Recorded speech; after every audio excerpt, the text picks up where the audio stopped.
I was really pleased with the attendance. We had around 27 total show up. We had, they voted on their concerns. Number one was lack of lighting. Number two was shots fired like in the air. And the third was speeding and littering. It was a tie for speeding and littering.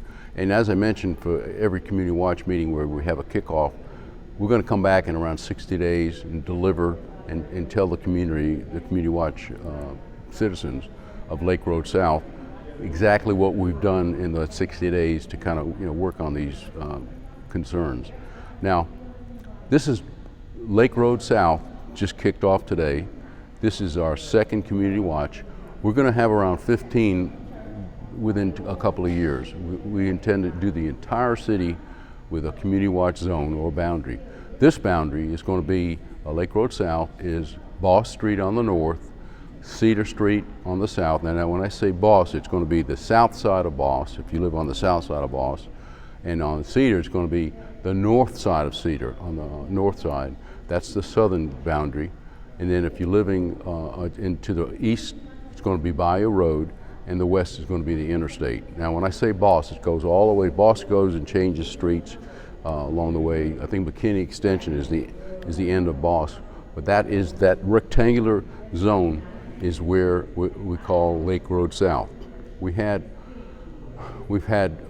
people that have accepted the role of community watch chairperson.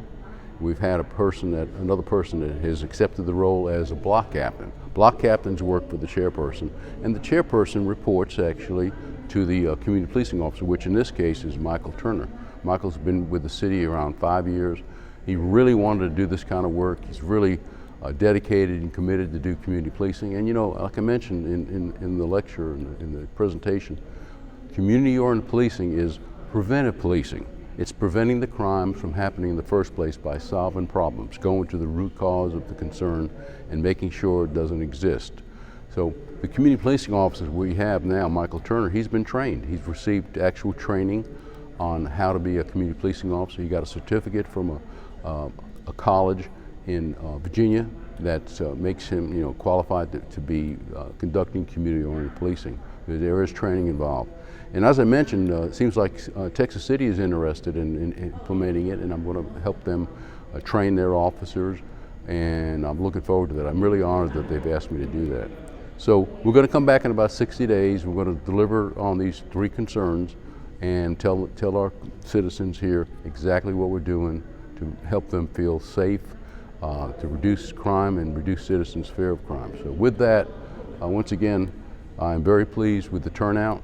I want to thank my officers, Lieutenant Price at the top of the heap. He's one of my right-hand guys on this. Lieutenant Gandy was here, and my assistant, Patty Hunter, and just it's going good. So with that, give me a call if anybody has any questions on how starting a community watch. We're picking the areas first, and looks like we're going to be going after this one probably to, I know, not probably, definitely, we're going to go to Omega Bay. We're going to be working on that, developing a community watch there, which we had years ago, and it just, kind of dissipated. So with that, I do appreciate TJ Alls, Matt, your assistance, and you're covering this important event. Being a police officer, you need to be committed, but to be a community policing officer, it's really a lot more, because you're actually working with the individual citizens to develop this partnership, and this proactive partnership, and you're actually working on solving problems. So when he told me he was interested in being a community policing officer, and when I conducted the training with him, I could see he's a very committed guy. He really wants to work at this. And we went out to do the training, knocking on doors and introducing himself to the community and taking a little survey. I could see that he was definitely a committed officer. So we need more like that. And I have some in the wings that are wanting to be take on community policing, and I can't wait to work with them, because our whole city needs to be covered with a community watch area where they have an assigned officer working for them. So that's my goal.